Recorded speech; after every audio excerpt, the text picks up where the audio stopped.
सकाळी उठल्यावर प्रकाशरावांना अचानक खोकला सुरू झाला. त्यांचा खोकल्याचा आवाज ऐकून निर्मलाताई घाबरत उठून बसल्या. त्यांनी घाईघाईने पाणी आणलं आणि म्हणाल्या, सगळ्यात आधी पाणी घ्या, तोपर्यंत मी सुनबाईच्या खोलीतून औषध घेऊन येते. कदाचित काल ती बाजारातून घेऊन आली आहे आणि तिच्याच खोलीत ठेवलंय. असं म्हणत त्यांनी पटकन सुनबाई दिव्याच्या खोलीचा दरवाजा वाजवला आणि काळजीच्या सुरात म्हणाल्या, दिव्या बाळा, तुझ्या बाबांना खूप खोकला येतोय, औषधही संपलंय. तू काल औषध आणलं होतंस ना, मला थोडं देशील का? त्यांना खूप त्रास होतोय. सासूबाईंचा आवाज ऐकून दिव्या चिडून उठून बसली. तिने झोपेतून डोळे चोळत रागाने उत्तर दिलं, तुम्हाला प्रत्येक वेळी काही ना काही हवं असतं. थोडं घड्याळात बघा तरी किती वाजलेत. कधीतरी मला आरामात झोपू द्याल का? मी कोणतंच औषध आणलेलं नाही. आता शांतपणे जा आणि झोपा. हे बोलून ती पुन्हा झोपून गेली.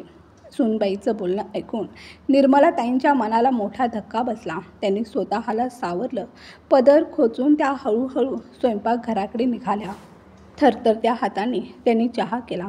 त्यात थोडंसं आलं घातलं आणि तो कप घेऊन खोलीत आल्या.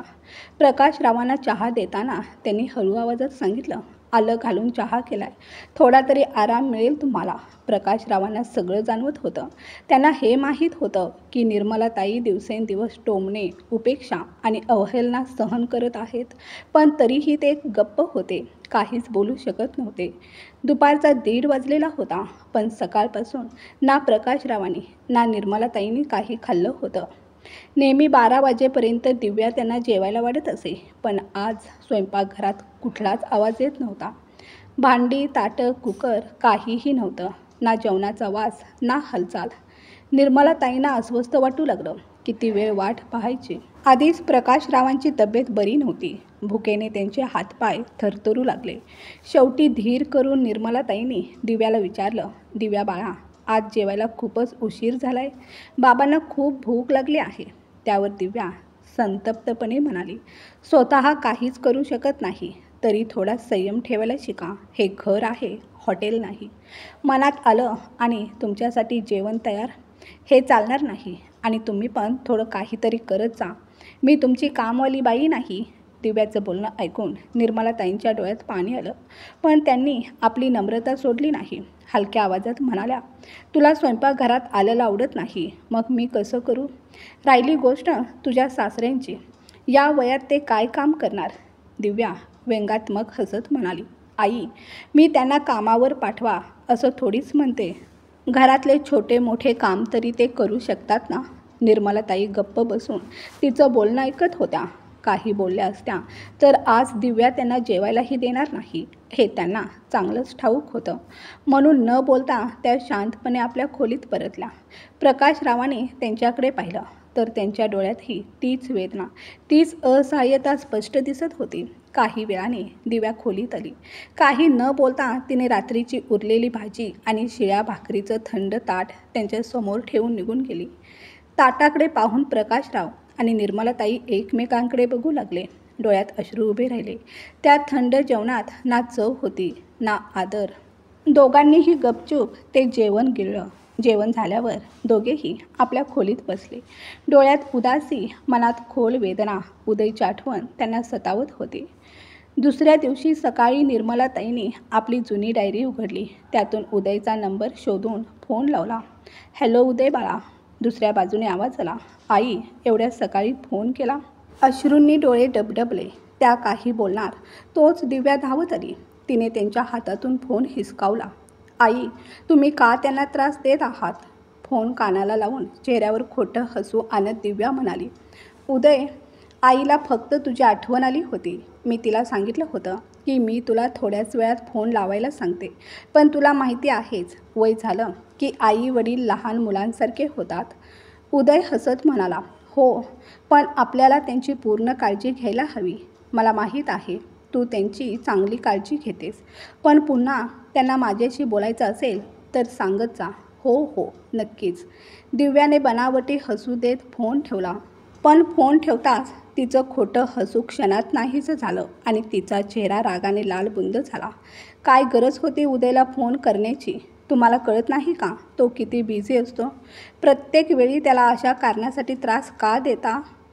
ती मोठ्याने ओरडली.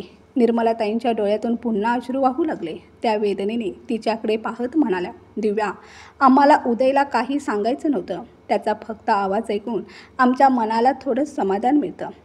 एवढं ऐकताच दिव्या सुस्कारा टाकत म्हणाली, समाधान हवे ना तर देवळात जा. प्रत्येक छोट्या गोष्टीसाठी मुलाला फोन करून त्रास देण्याची काही गरज नाही. हे बोलून ती तोंड मुरडत आणि पाय आपटत तिथून निघून गेली. पण निर्मलाताईंच्या डोळ्यातलं पाणी थांबत नव्हतं. प्रकाशरावांनी हे सगळं ऐकलं होतं. त्यांनी हळूच आपल्या पत्नीचा हात पकडला आणि न बोलता त्यांना आपल्या खोलीत घेऊन गेले. निर्मलाताईंनी हुंदके देत आपली मान खाली घातली.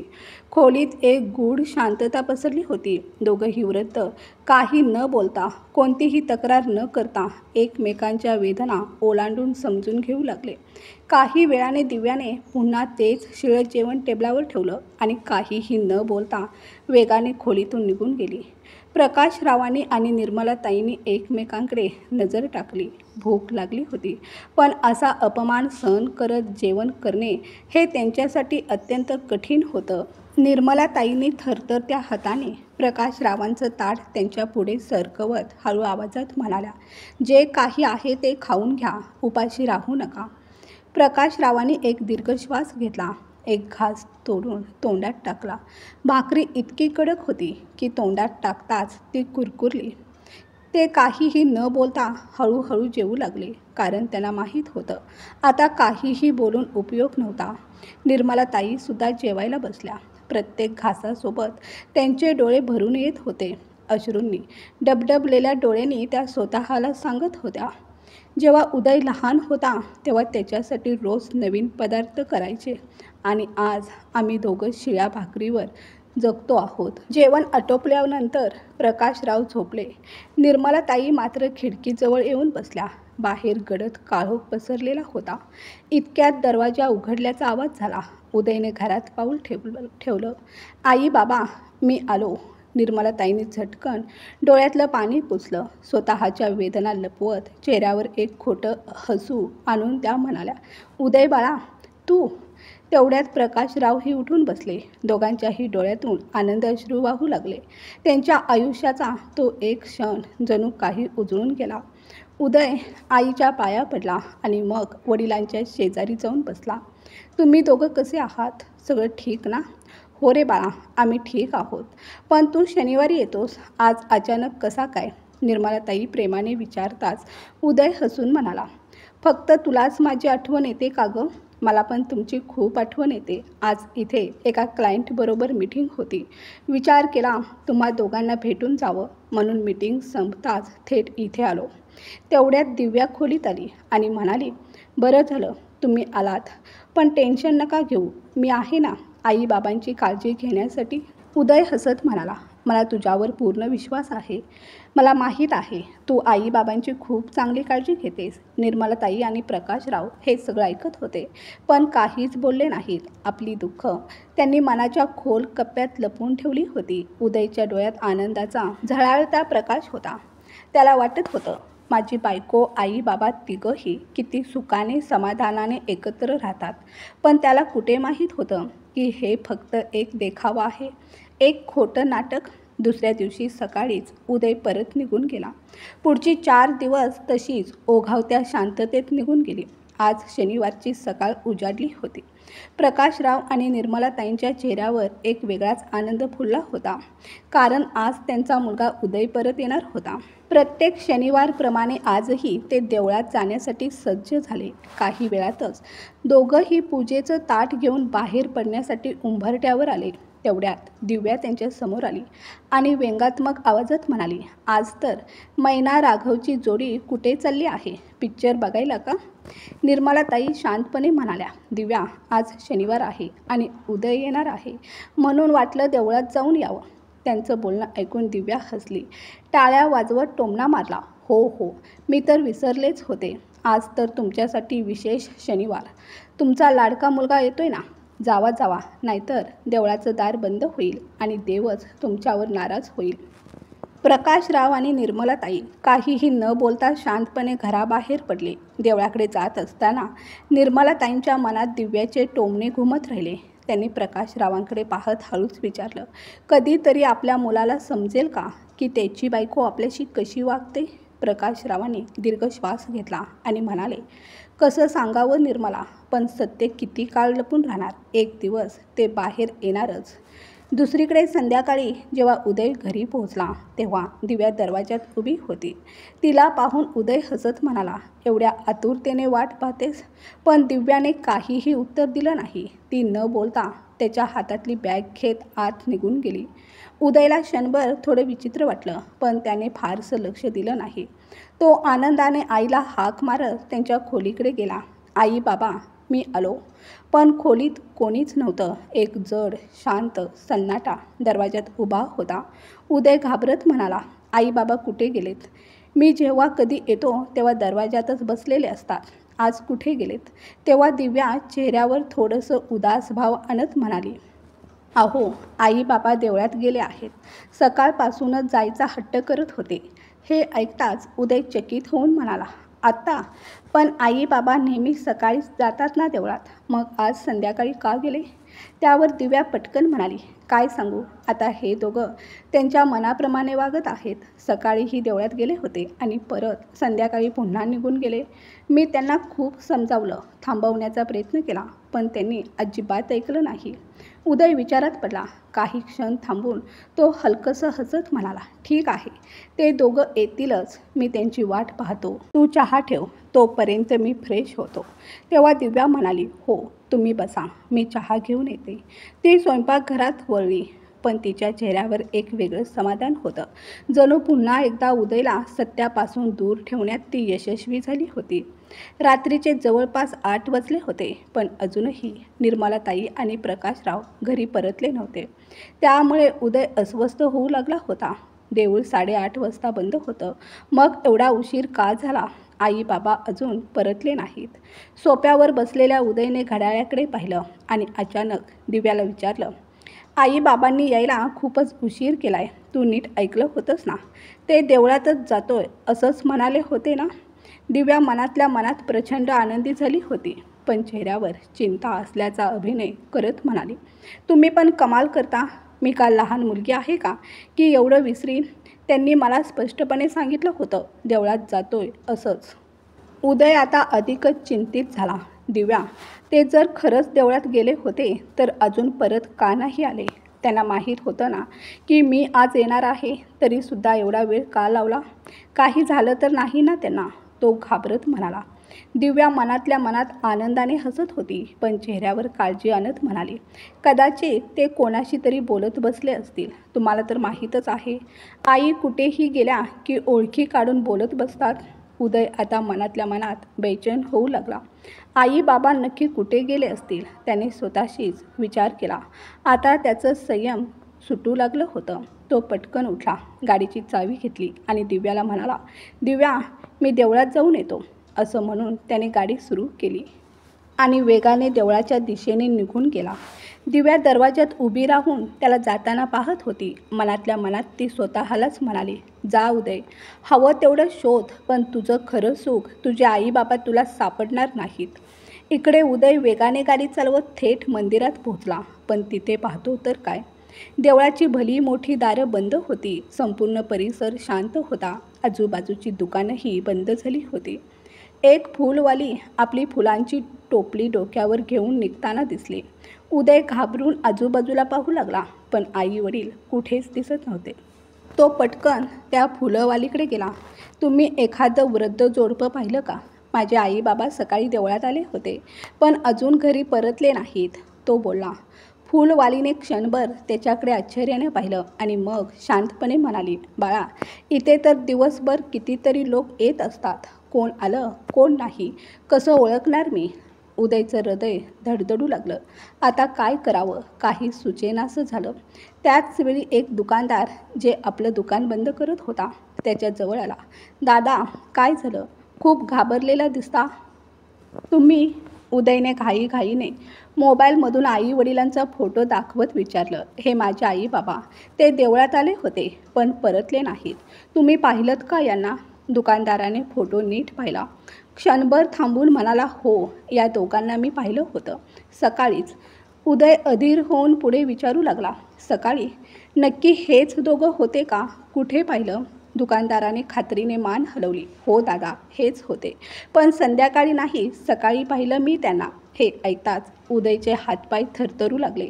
आई बाबा गेल्यापासून इतके तास उलटून गेले. मी आता आणखी वाट पाहू शकत नाही, तो स्वतःशीच म्हणाला आणि गाडी वळवून थेट पोलीस स्टेशनकडे निघाला. पोलीस स्टेशनमध्ये पोहोचताच उदय ड्युटीवर असलेल्या अधिकाऱ्याला म्हणाला, साहेब, माझे आई बाबा सकाळपासून बेपत्ता आहेत. दोघंही देवळात गेले होते पण अजूनपर्यंत घरी परतलेले नाहीत. तेव्हा इन्स्पेक्टरने त्याच्याकडे तिरक्या नजरेने पाहिलं आणि विचारलं, तुमचं नाव काय? उदय. माझ्या वडिलांचं नाव प्रकाशराव आणि आईचं नाव निर्मला आहे. असं म्हणत उदयने पटकन आपल्या खिशातून मोबाईल काढला आणि त्यांचा फोटो दाखवला. इन्स्पेक्टरने तक्रार नोंदवून घेतली आणि म्हणाले, तुम्ही काळजी करू नका. त्यांच्याबद्दल काही माहिती मिळाल्यास आम्ही तुम्हाला लगेच कळवू. उदयच्या डोळ्यात पाणी आलं पण त्याने स्वतःला सावरलं. पोलिसांकडून आश्वासन मिळाल्यानंतर जड अंतकरणाने तो घरी परत निघाला. दरवाजाची बेल वाजवण्याआधीच दरवाजा उघडला. समोर दिव्या उभी होती. तिने त्याच्याकडे काळजीने पाहिलं आणि विचारलं, एवढा उशीर का झाला आणि आई बाबा कुठे आहेत? उदयच्या डोळ्यातून अश्रू थांबत नव्हते. दिव्या त्याच्या चेहऱ्यावरचे भाव पाहून चक्रावली. तुम्ही रडत आहात? काहीतरी सांगा ना, आई बाबा कुठे गेले? उदय थरथरत्या आवाजात म्हणाला, आई बाबांबद्दल अजून काहीच माहिती मिळालेली नाही. ते कुठे सापडलेच नाहीत. दिव्या काळजी करत असल्याचं नाटक करत म्हणाली, हे देवा, तुम्ही हे काय बोलत आहात? त्यांच्याबरोबर काही वाईट तर झालं नाही ना? उदय काहीच बोलला नाही. तो गप्पच राहून झोपण्याच्या निमित्ताने खोलीत गेला. रात्र घनदाट झाली होती पण उदयच्या डोळ्यावर मात्र झोप नव्हती. त्याच्या डोळ्यासमोर पुन्हा पुन्हा आई वडिलांचे चेहरे तरळत होते. आई बाबा कुठे असतील? ते सुरक्षित तरी असतील ना? असे विचार त्याच्या मनात वारंवार येत होते. तो अंथरुणावर सतत कूस बदलत होता पण अस्वस्थता काही कमी होत नव्हती. गेल्या शनिवारच्या आठवणी एखाद्या फिल्मी दृश्यासारख्या डोळ्यासमोर तरळत होत्या. उदय बाळा, आता तू इथेच एखादी नोकरी कर. आम्ही तुझ्याशिवाय राहू शकत नाही. बाबांचे शब्द अजूनही त्याच्या कानात घुमत होते. दुसरीकडे दिव्या निवांत झोपली होती. जणू काहीच घडलं नाही. जणू सगळं सुरळीत आहे. सकाळच्या पहिल्याच किरणांसोबत उदयच्या मनात एक विचार चमकून गेला. आई बाबा यशवंत काकांच्या घरी तर गेले नाहीत ना? तो एक क्षणही न वाया घालवता गडबडीने कपडे बदलले आणि घराबाहेर निघाला. तेवढ्यात आतून दिव्याचा आवाज आला, एवढ्याच सकाळी कुठे निघालात? कमीत कमी चहा तरी घेऊन जा. उदयने गंभीर आवाजात उत्तर दिलं, दिव्या, कदाचित आई बाबा यशवंत काकांच्या घरी गेले असतील. मी एकदा जाऊन बघतो. दिव्याने उदयच्या चेहऱ्यावरचं टेन्शन पाहिलं पण तिच्या डोळ्यात मात्र अजिबात चिंता नव्हती. उलट हसूची लहर दिसत होती. यशवंत काकांच्या घरी? पण आई बाबांनी असं काही मला सांगितलं नव्हतं. ती थोडीशी आश्चर्यचकित होऊन म्हणाली, माहीत नाही दिव्या, पण आता मी अजून वाट पाहू शकत नाही. असं म्हणतच उदयने गाडी स्टार्ट केली आणि भरधाव वेगाने निघाला. रस्त्यावर एकही चिठपाखरू नव्हतं. फक्त उदयच्या गाडीचा आवाज हवेत घुमत होता. हे देवा, फक्त एकदाच आई बाबांना भेटू दे. त्याच्या डोळ्यासमोर आईचा आशीर्वाद देणारा शांत चेहरा आणि बाबांचे प्रेमळ शब्द फिरू लागले, बाळा, थोडं विश्रांतीही घे. नेहमी धावपळ करत असतोस. आई बाबा माझ्यावर रुसले होते का? एवढं मोठं पाऊल उचलण्याचं कारण काय असेल? या विचाराने त्याचं काळीज धडधडायला लागलं. त्याने गाडीचा वेग अजून वाढवला. थोड्याच वेळात तो यशवंत काकाच्या घरी पोहोचला. गाडी थांबताच जोरात दरवाजा वाजवू लागला. काका, दरवाजा उघडा. बाहेरून त्याचा आवाज ऐकून आतून कोणीतरी म्हटलं, अरे, एवढ्या सकाळी कोण आले? दरवाजा उघडताच यशवंत काका थोडेसे आश्चर्यचकित होऊन म्हणाले, उदय बाळा, काय झालं एवढं घाईचं? उदय थरथरत्या आवाजात विचारू लागला, काका, आई बाबा इथे आले आहेत का? यशवंत काकांनी क्षणभर त्याच्याकडे पाहिलं आणि गंभीर स्वरात उत्तर दिलं, अरे बाळा, मी तुझ्या बाबांना भेटून तर तब्बल महिना झाला. हे ऐकून उदयच्या चेहऱ्यावरचा रंगच उडाला. महिना झाला? काका थोडे चिंतेने विचारू लागले, उदय सगळं ठीक आहे ना? पण उदयकडे काहीच उत्तर नव्हतं. त्याचे पाय जागीच स्तब्ध झाले होते. आता तो कुठे जाणार, कोणाला विचारणार? कंठ दाटलेला असतानाही त्याने धीर करून सांगितलं, काका, आई बाबा काल संध्याकाळपासून बेपत्ता आहेत. त्यांनी सांगितलं होतं देवळात जातोय, पण अजूनपर्यंत घरी परतले नाहीत. मी पोलीस स्टेशनमध्ये तक्रारही नोंदवली आहे. असं बोलता बोलता उदयचा गळा दाटून आला. अश्रूंनी डोळे भरून आले. यशवंत काकांनी हे ऐकताच काळजीने कपाळावर हात मारला. ही तर खूपच गंभीर गोष्ट आहे. तू सगळ्या पाहुण्यांना फोन केला होता का? उदयने हळूच मान हलवली. त्याच्या डोळ्यातून आता अश्रू वाहू लागले होते. यशवंत काकांनी त्याच्या खांद्यावर हात ठेवत धीराने म्हटले, घाबरू नकोस. पोलीस आपलं काम करत असतीलच, पण आपल्यालाही काहीतरी करायला हवं. पहिल्यांदा तू आत ये. आपण उरलेल्या पाहुण्यांना एक एक करून फोन करूया. उदयच्या डोळ्यात पाणी तरळत होतं. आई वडिलांच्या काळजीने तो पूर्णपणे खचला होता. पण दुसरीकडे दिव्या मात्र तिच्याच जगात रममाण होती. ती खोलीत बसून आपली मैत्रीण प्रियाशी बोलत होती. तिच्या आवाजात दुःखाचा अभिनय होता. जणू सासू सासऱ्यांच्या अनुपस्थितीने ती खूपच तणावात होती. प्रिया, काय सांगू तुला? जेव्हापासून आई बाबा घर सोडून गेलेत, माझं कशातच लक्ष लागत नाही, ती खोटं दुःख दाखवत म्हणाली. फोनच्या दुसऱ्या टोकाला असलेली प्रिया हे ऐकून चकित झाली. काय? तू इतकी उदास आहेस? आणि तेही सासू सासऱ्यांसाठी? हे काय नवीनच? काही क्षण शांतता होती आणि मग दिव्या अचानक हसत हसत म्हणाली, तू वेडी आहेस का? माझं नाटक खरं मानू लागलीस वाटतं. खरं तर मला त्यांच्या जाण्याचं काहीच दुःख नाही. उलट घर आता किती शांत वाटतं. हे ऐकून प्रिया देखील हसून म्हणाली, दिव्या, तू खरंच कमाल आहेस. वरून एवढा सोज्वळ चेहरा आणि आतून मस्त मजा. दिव्या न कळत हसत म्हणाली, त्यांना टोमणं मारणं आवडायचं. ते घरी असताना मी नेहमी कशावर तरी टोमणे मारायचे. आता ते नाहीत म्हणजे आठवण तर यायचीच ना टोमण्याची. प्रिया तिच्या हुशारीवर हसत राहिली. उदयला काही शंका आली नाही ना तुझ्यावर? दिव्या सहजपणे नेल पॉलिश लावत लाजिरवाण्या थाटात म्हणाली, नाही ग. तो तर आपल्या आई वडिलांच्या चिंतेत कंठ बुडालेला आहे. त्याला काय माहीत की मी त्याच्यासमोर एक सुसंस्कृत सून म्हणून अभिनय करते आणि त्याच्या पाठीमागे त्याच्या आई वडिलांचं जीवन मी नर्क केलं होतं. दोघीही मग मोठमोठ्याने हसल्या. जणू काही फार मोठं शिताफ हिने काम केलंय. दुसऱ्या बाजूला उदयने पुन्हा पोलिसांना फोन लावला. सर, काही बातमी मिळाली का? आम्ही प्रयत्न करत आहोत, पण अजून कोणताही ठोस पुरावा सापडलेला नाही. तुम्हाला काही माहिती मिळाली तर लगेच आम्हाला कळवा, पोलीस अधिकारी शांतपणे म्हणाले. उदयने हताश होऊन फोन कट केला. डोकं पकडत तो स्वतःशीच कुजबुजला. आता मी काय करू? वेळ तर निघून चाललाय. जाणाऱ्या प्रत्येक दिवसासोबत उदय अधिकच अस्वस्थ होत चालला होता. 5 दिवस उलटून गेले होते, पण अजूनही त्याच्या आई वडिलांविषयी काहीच ठोस माहिती मिळाली नव्हती. सगळीकडे शोध घेतला. नातेवाईकांचे घर, वृद्धाश्रम, देवळं, पण कुठेच त्यांचा थांग पत्ता लागला नाही. शेवटी सगळीकडून हताश होऊन थकून भागून उदय सोप्यावर शांत बसून राहिला. चेहऱ्यावर थकव्याचे ठसे होते आणि डोळ्यामध्ये काळजीची छटा स्पष्ट उमटली होती. आत्तापर्यंत त्याच्या या अवस्थेची मजा घेणारी दिव्या आज पहिल्यांदाच त्याच्या जवळ आली. आवाजात थोडा साशंकपणा, पण चेहऱ्यावर बनवलेली सहवेदना होती. उदय, मला समजते की तुम्ही खूप तणावात आहात, पण तुम्ही किती दिवस असंच बसून राहणार? कदाचित आई बाबा तीर्थयात्रेला गेले असतील. हे शब्द ऐकताच उदयचा संयम सुटला. डोळ्यात रागाचा ज्वालामुखी उसळला. तो उठून उभा राहिला आणि जोरात ओरडला, दिव्या, काय बोलतेस तू? तुला कल्पना तरी आहे का? आई बाबा कधीही न सांगता कुठेही जात नाहीत आणि तीर्थयात्रा शक्यच नाही. आई नेहमी म्हणायची, जोपर्यंत तू आमच्यासोबत नशील आम्ही कुठेच जाणार नाही. उदयचा राग पाहून दिव्या घाबरली. तिने आपल्या चेहऱ्यावरची काळजी न ओसरू देता शांत स्वरात विचारलं, मग ते गेले तरी कुठे? उदय, 10 दिवस झाले. अजूनही त्यांच्याबद्दल काहीच माहिती नाही. दिव्याचे शब्द हवेत विरून गेले. उदयने काहीही उत्तर दिलं नाही. तो थेट आपल्या आईबाबांच्या खोलीत गेला. ती खोली जिथे तो नेहमी त्यांच्या जवळ बसायचा, पण आज तिथे एक असह्य शांतता पसरली होती. आईचं पूजेचं ताट जिथल्या तिथे, बाबांचा चष्मा टेबलावर, त्यांची आवडती पुस्तकं तशीच पडलेली, सगळं जसंच्या तसं. फक्त ते दोघंच नव्हते. उदयच्या डोळ्यात अश्रू उभे राहिले. त्याने आईची शाल उचलली आणि ती छातीशी घट्ट कवटाळली. तेवढ्यात हॉलमधून लँडलाईन फोनचा घणघणाट सुरू झाला.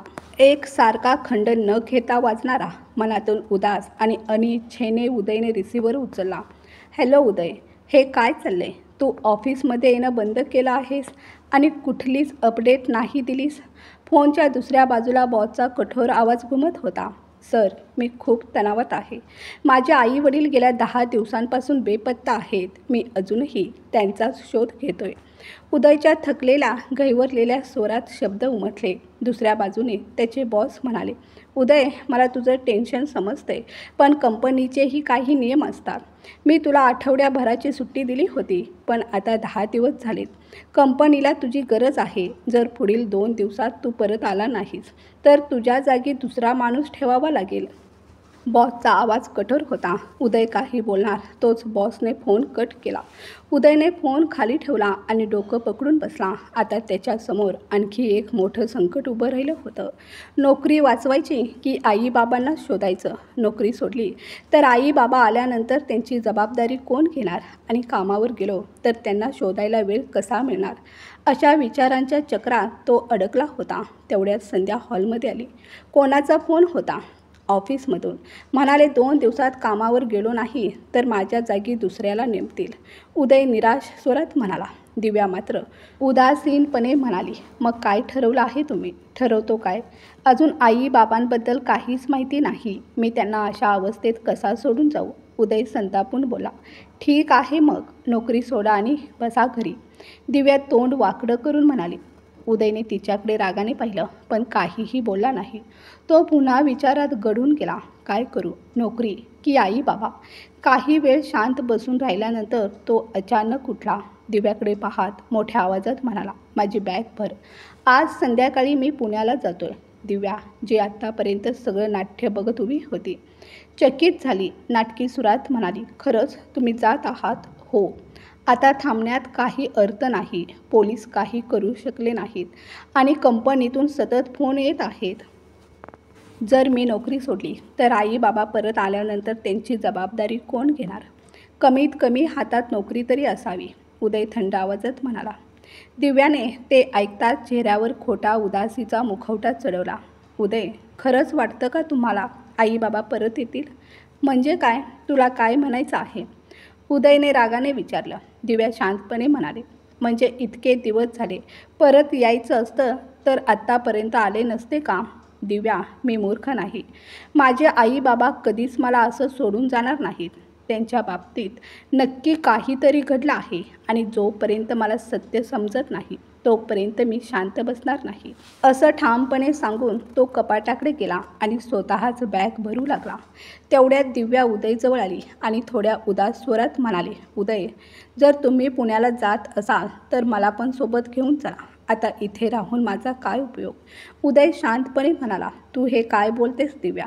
जर आई बाबा परत आले तर घरात कोणीतरी हवंच ना. त्यांना परत आल्यानंतर वाटायला हवं की अजूनही या घरात त्यांचं कोणीतरी आहे, त्यांचं वाट पाहणार आहे.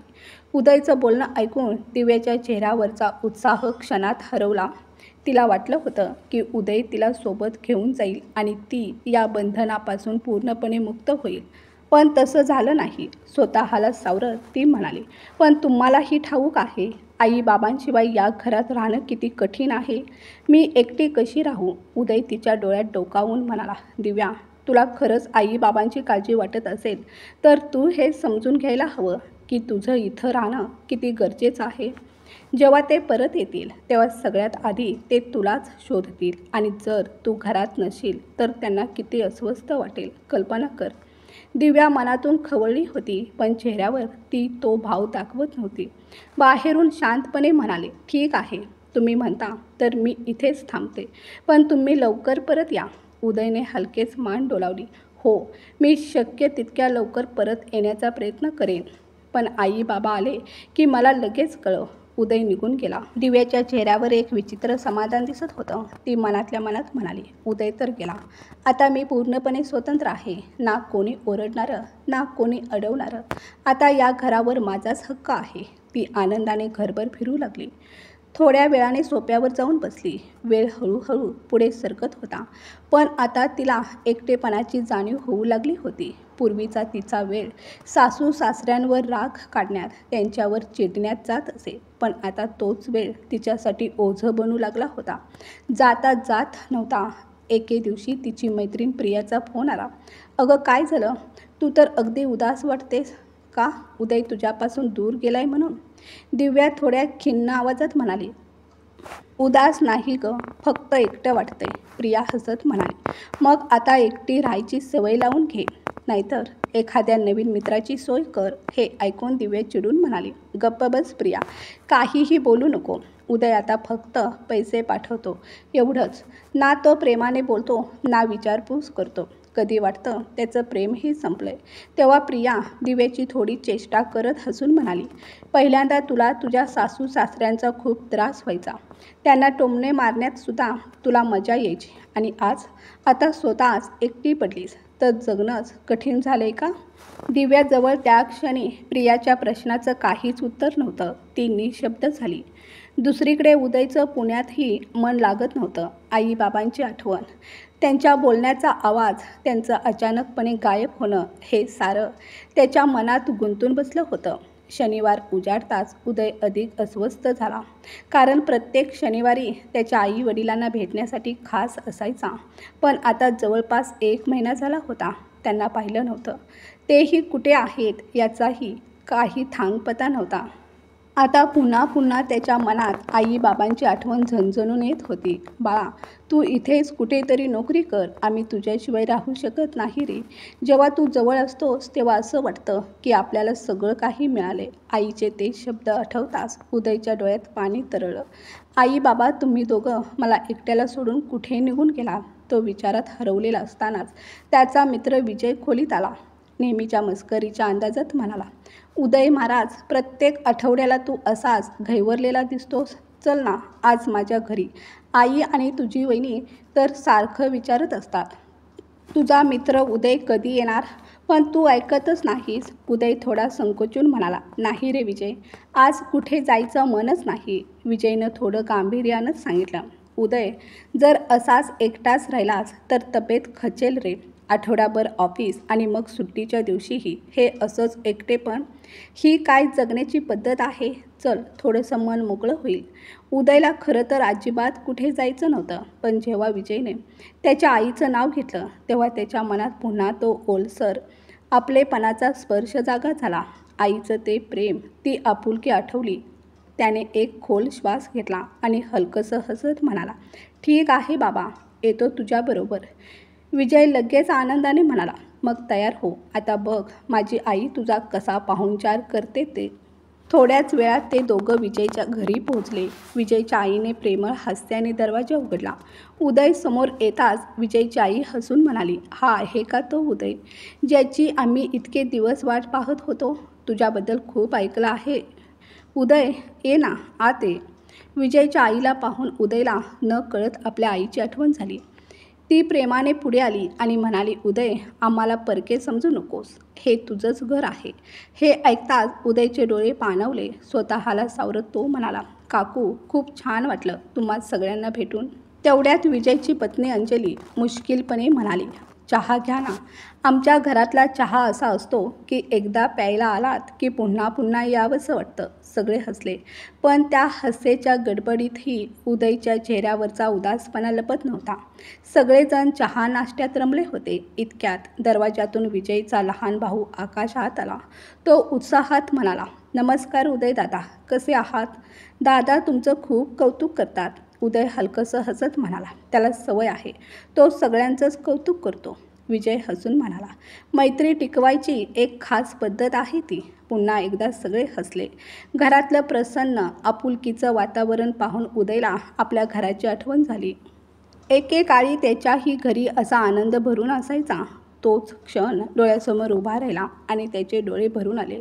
पटकन त्याने नजर खाली केली. कोणी पाहू नये म्हणून, पण हे विजयच्या आईच्या लक्षात आलं.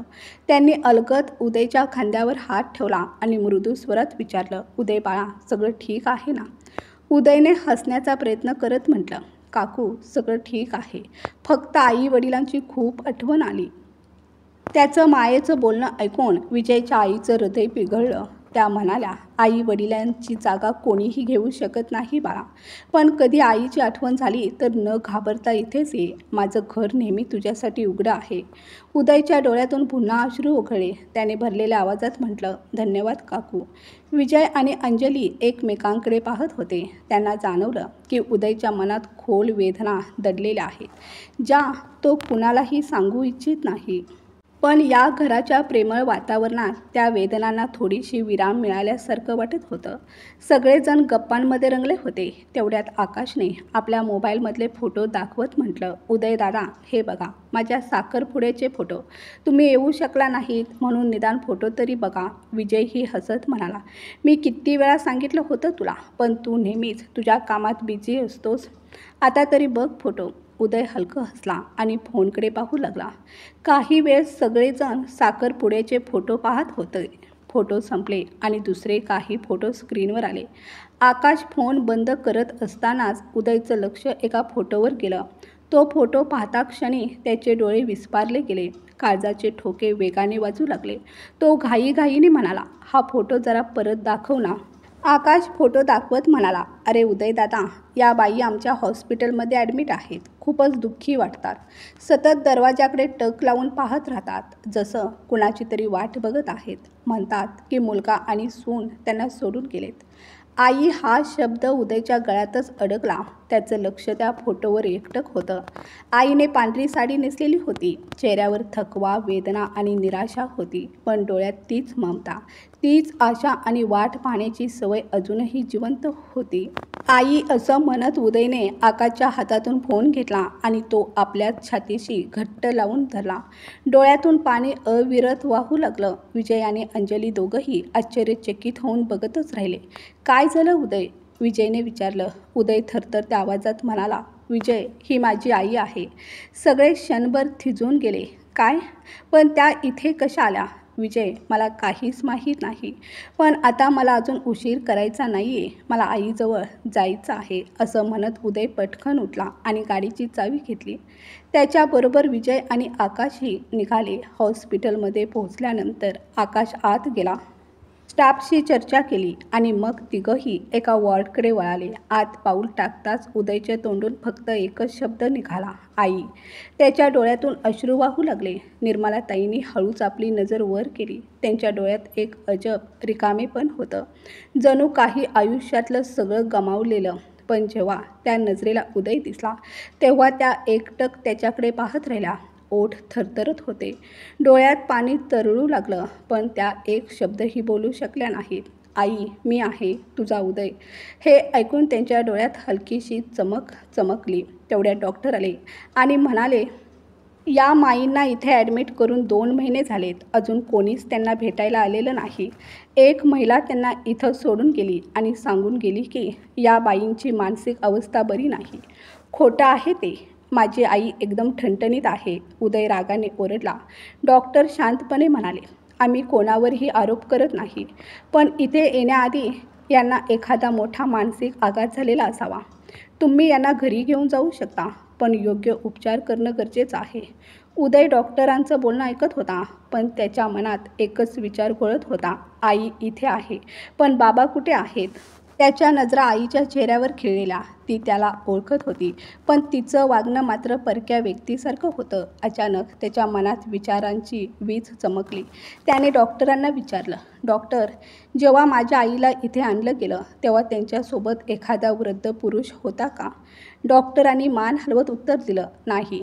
त्यांना इथे एकट्यांनाच आणण्यात आलं होतं. उदयच्या पायाखालची जमीनच सरकली. आई अशा अवस्थेत होती आणि बाबांचा काहीच ठाव ठिकाणा नव्हता. आकाशने पटकन प्रकाशरावांचा फोटो काढून आपल्या दुसऱ्या हॉस्पिटलमध्ये पाठवला आणि उदयला दिलासा देत म्हणाला, दादा, तुम्ही काळजी करू नका. मला जितकी हॉस्पिटल्स माहीत आहेत मी सगळीकडे चौकशी करतो. बाबा कुठल्याही हॉस्पिटलमध्ये ॲडमिट असतील तर आपल्याला नक्कीच माहिती मिळेल. उदयच्या डोळ्यात अश्रू तरळले. त्याने विजयकडे पाहिलं आणि भरून आलेल्या आवाजात म्हणाला, विजय, मी कधीही कल्पना केली नव्हती की माझ्या आईबाबांसोबत असं काही घडेल. माझ्या आईला बेवारसासारखं सोडून दिलं आणि बाबांचं तर अजून काहीच ठाव ठिकाणं नाही. विजय त्याच्या खांद्यावर हात ठेवत शांतपणे म्हणाला, उदय, धीर धर. आई सापडली ना, बाबा पण लवकरच सापडतील. आपल्याला थोडंसं धैर्य आणि संयम ठेवावाच लागेल. इतक्यात आकाशने आपल्या खिशातून मोबाईल काढला आणि हॉस्पिटलमधील जुन्या ओळखीच्या डॉक्टरांना, नर्सेसना फोन करून चौकशी करू लागला. उदय मात्र दरवाजाकडे पुन्हा पुन्हा बघत होता. त्याच्या मनात एकच आशा होती, कोणीतरी धावत येईल आणि सांगेल, उदय, तुझे बाबा सुखरूप आहेत. तेवढ्यात आकाशचा फोन वाजला. त्याने क्षणाचाही विलंब न करता कॉल उचलला. पलीकडून आवाज आला, एक वृद्ध व्यक्ती काही दिवसांपूर्वी आमच्या हॉस्पिटलमध्ये ॲडमिट होते. हे ऐकताच आकाशने फोन कट केला आणि त्वरित उदय, त्याची आई आणि विजय यांना घेऊन त्या हॉस्पिटलकडे धाव घेतली. हॉस्पिटलमध्ये पोहोचल्यावर आकाशने रिसेप्शनवर विचारणा केली. काही दिवसांपूर्वी इथे एक वृद्ध व्यक्ती ॲडमिट होते. कृपया सांगा, त्यांना कुठे हलवलं गेलं? कर्मचारी म्हणाला, इथे दररोज कितीतरी पेशंट ॲडमिट होतात आणि नंतर त्यांना शिफ्ट केलं जातं. तुम्ही कोणाबद्दल विचारत आहात? आकाशने लगेच प्रकाश रावांचा फोटो दाखवला. फोटो पाहून कर्मचारी क्षणभर विचारात पडला आणि मग म्हणाला, हो, हेच ते. हे वृद्ध पेशंट आमच्याकडे काही दिवस होते, पण नंतर त्यांना जवळच्या वृद्धाश्रमात पाठवण्यात आलं आहे. हे ऐकून उदय हादरून गेला. त्याच्या तोंडून चवताळलेला आवाज फुटला. तुम्ही माझ्या बाबांना वृद्धाश्रमात का पाठवलं? कुटुंबाशी संपर्क करण्याचा प्रयत्न तरी केला होता का? कर्मचारी शांत स्वरात उत्तर देत म्हणाला, सर, आमच्या हॉस्पिटलचे नियम आहेत. जर एखादा पेशंट बराच काळ इथे ॲडमिट असेल आणि कोणीही त्याला भेटायला येत नसेल तर आम्ही त्याला जवळच्या वृद्धाश्रमात हलवतो. आता उदयच्या संयमाचा बाण फुटला होता. त्याच्या डोळ्यातून अश्रू थांबत नव्हते. माझ्या बाबांना एकट्यानं तिथं कसं पाठवलं? तो उद्गारला. विजय त्याला घट्ट धरून म्हणाला, उदय, आता वेळ वाया घालवू नको. आपण लगेच वृद्धाश्रमात जाऊया. सगळेजण गाडीत बसले आणि वृद्धाश्रमाकडे निघाले. गाडी वृद्धाश्रमाजवळ थांबताच उदय आत धावतच गेला. तिथल्या कर्मचाऱ्यांना म्हणाला, कृपया मला माझ्या बाबांना भेटू द्या. त्यांचं नाव प्रकाश आहे. 3 दिवसांपूर्वी त्यांना इथे शिफ्ट केलं गेलं होतं. कर्मचारी काहीतरी बोलणार तेवढ्यात अचानक पाठीमागून ओळखीचा आवाज आला, उदय. उदयने दचकून मागे पाहिलं. समोर प्रकाशराव उभे होते. डोळ्यातून अश्रू वाहत होते. चेहरा थकलेला पण समाधानाने उजळलेला. उदय जोरात ओरडला आणि धावतच जाऊन प्रकाशरावांच्या गळ्यात पडला. प्रकाशरावांनी त्याला घट्ट मिठी मारली. त्यांच्या डोळ्यातून अश्रू ओघळत होते. उदय, मला माहीत होतं, एक दिवस तू नक्की येशील. उदयच्या डोळ्यातूनही अश्रू थांबत नव्हते. बाबा, मला माफ करा. मी खूप उशीर केला. मला स्वप्नातही वाटलं नव्हतं की तुम्ही इतक्या हाल अपेष्टांमध्ये असाल. प्रकाशरावांनी त्याच्या डोक्यावरून प्रेमाने हात फिरवत शांतपणे म्हटलं, काही हरकत नाही बाळा. आता तू आलास ना, हेच आमच्यासाठी महत्त्वाचं आहे. विजय आणि आकाश हे सगळं पाहून घाबरले. त्यांनी आपले डोळे पुसले. थोडा वेळ गेला. नंतर उदय म्हणाला, चला बाबा, मी तुम्हाला घरी घेऊन चाललोय. तेव्हा प्रकाशराव थोडेसे थांबले आणि हळूहळू म्हणाले, उदय, घरी तर? त्यांच्या वाक्याच्या मध्येच उदय ठामपणे म्हणाला, बाबा, तुम्ही काहीही विचार करू नका.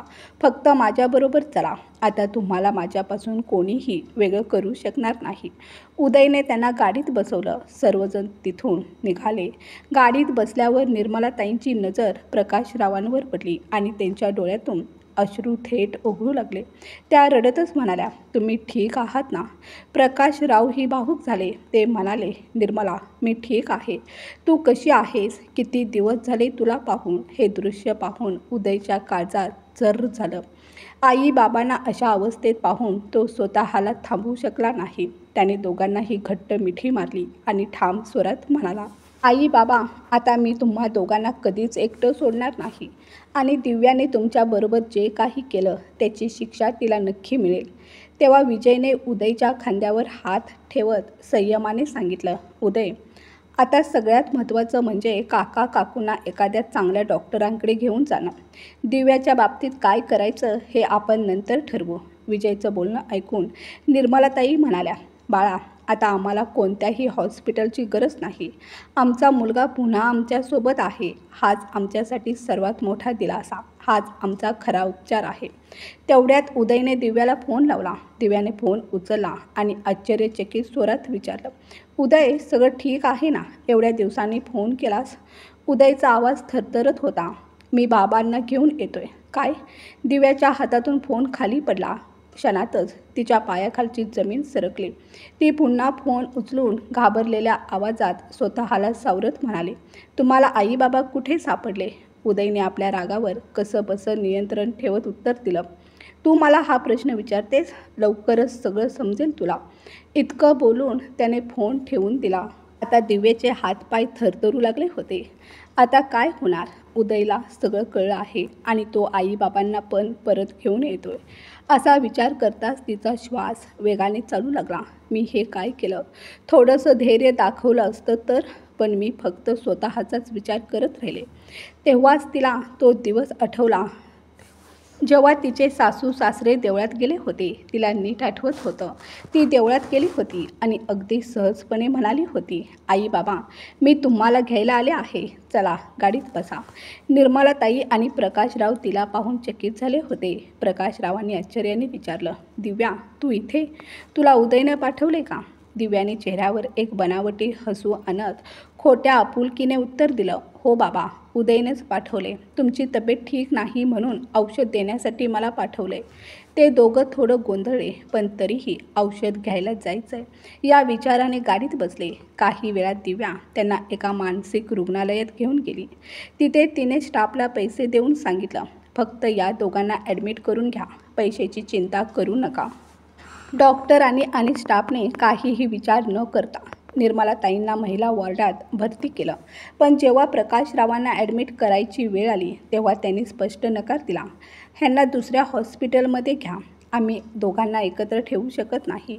दिव्या थोडी घाबरली, पण लगेच दुसऱ्या हॉस्पिटलशी संपर्क साधला आणि तिथेही प्रकाशरावांना भरती करून घेतलं.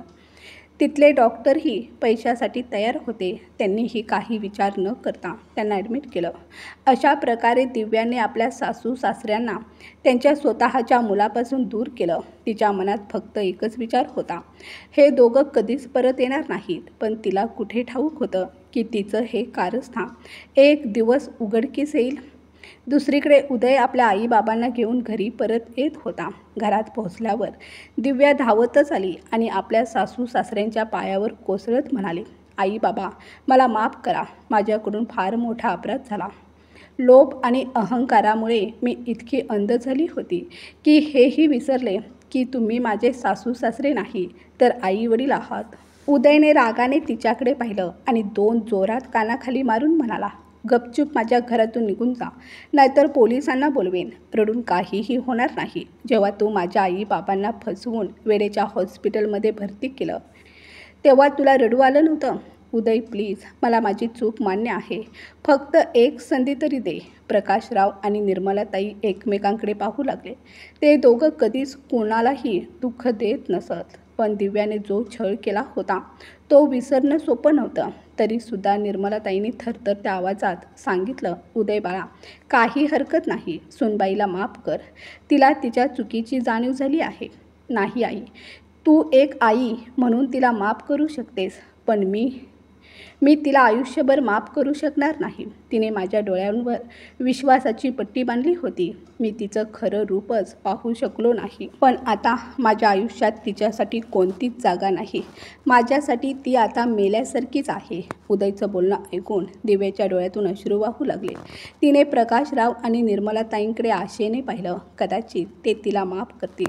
ती त्यांच्या दिशेने चालू लागली. तेवढ्यात उदयने रागाने ओरडून सांगितलं, दिव्या, जर तुला अजून अपमान नको असेल तर गप गुमान घर सोडून जा.